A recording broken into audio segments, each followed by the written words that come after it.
Hey, Residency Director Michelson here. Step 1 is hard, and we get that. But the knowledge you're learning is important for saving lives and making the country a safer place. Like Haley, tell me the characteristics of arenavirus. Arenavirus, single-stranded RNA, ambisense, grainy appearance, 2 segments, enveloped, oh, damn it, I forgot the last one. Stupid. See?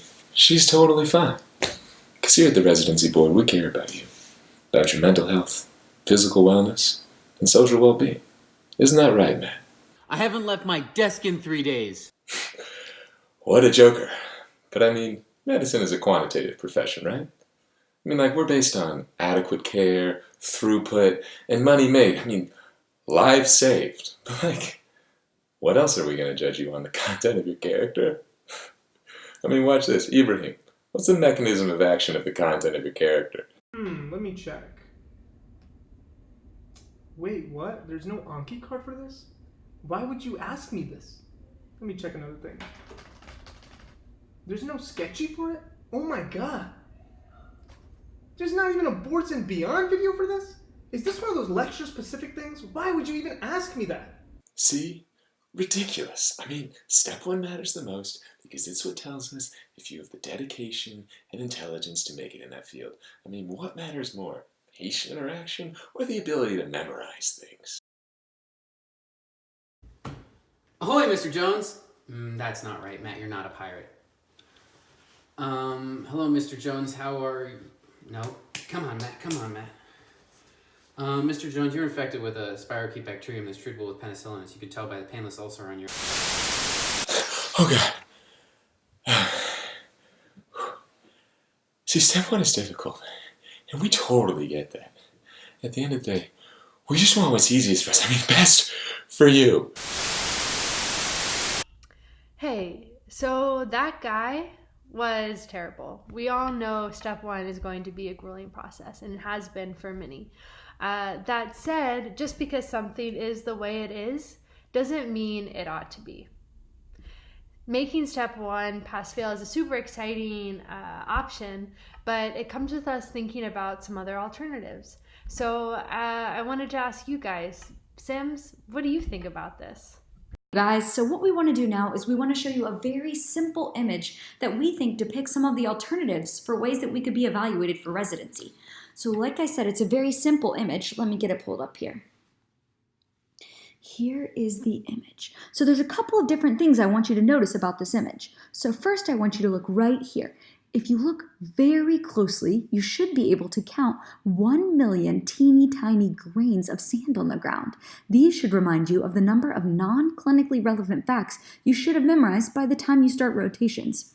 And I think that seems reasonable. So there's a few more things I want you guys to see.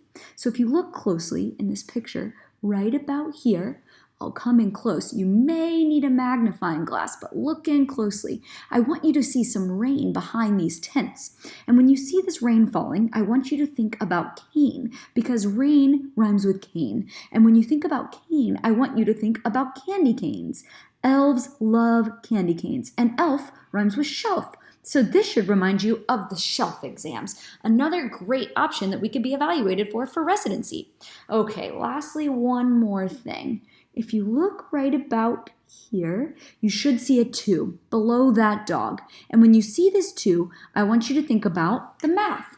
2 times 100 divided by 10,000, and that math is similar to, anyway, I think you get the idea. Back to you, Emmeline. Let's try that again. So obviously this was meant to be pretty satirical because no one wants to talk about it, but I lucked out and got the only non-funny part, so hang on for just a second. We all know that step 1 sucks. It's anxiety-inducing, it limits future opportunities, and for what? It's so that residency programs have an arbitrary way of screening us to make their lives easier. Here's some quick stats. 36% of medical students are clinically depressed, another 20% are borderline. 36 plus 20? That's like almost half. Residency programs have more than doubled the amount of applications they receive each year, but they haven't increased the number of spots at all in the past 10 years. The United States will be 100,000 physicians short by the year 2030. All of that is to say that our system is broken, and we should be encouraging people to pursue medicine instead of using step 1 as a barrier, especially because several studies have failed to find a correlation between step 1 scores and residency performance. So it doesn't make any sense why this is our gold standard. I get that it exists from a foundational standpoint, but we should be valuing the things that focus on our ability to practice medicine rather than just this exam.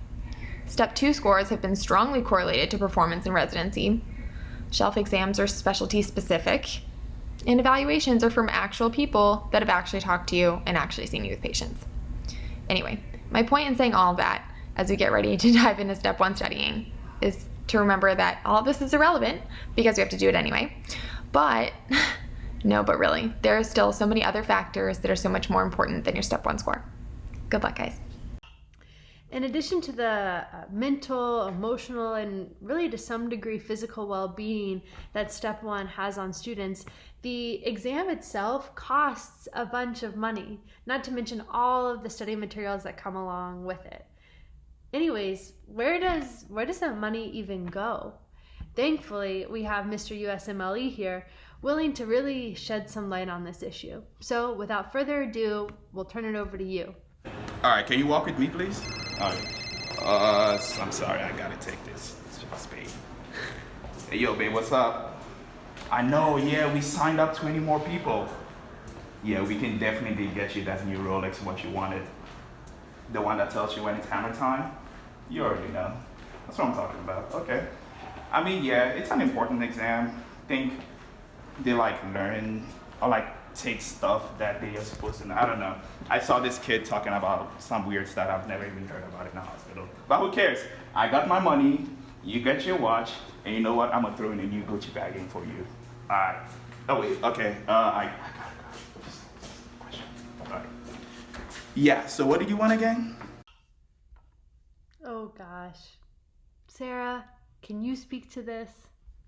All right, and that's one honkin' check to, let's see, Mr.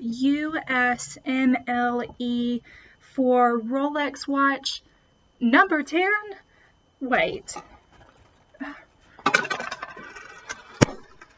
Look, medical school cost is enough of an everyday stress.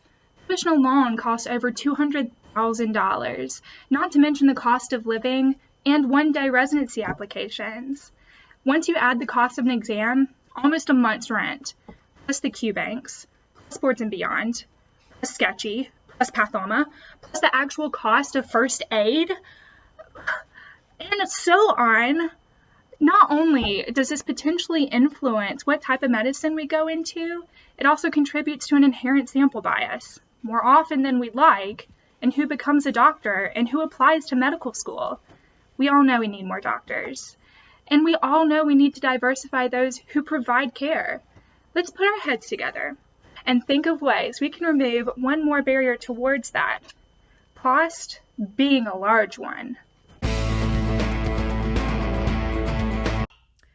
Look, none of us are afraid of hard work. And we certainly agree with the need to have some sort of threshold of knowledge in order to translate into a clinical setting. The frustration is the current dissonance that exists between what we need to know for step 1 versus what will best prepare us for the clinic and really for our patients. So in addition to all of what Haley said in terms of making step pass fail, why not also change what is tested on step 1? Maybe we can ask Dr. Fadke to do the ID section.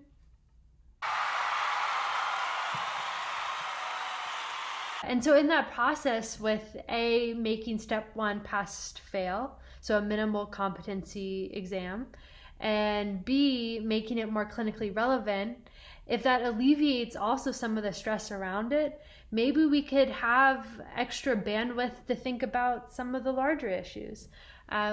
Like the fact that we have 30 million people in this country without care. There's a reason why students coming into medical school at the beginning are some of the most socially engaged and altruistic people, and why at the end the same cannot be said. step one and the culture around step one is part of that reason. Anyways, that's enough soapbox for me to last you like a couple months. So I hope you take today to celebrate how far you've come over this year and a half, and know that in looking around this room, that you have a whole community here with you as you go through this next process. So happy Thanksgiving, and congratulations again.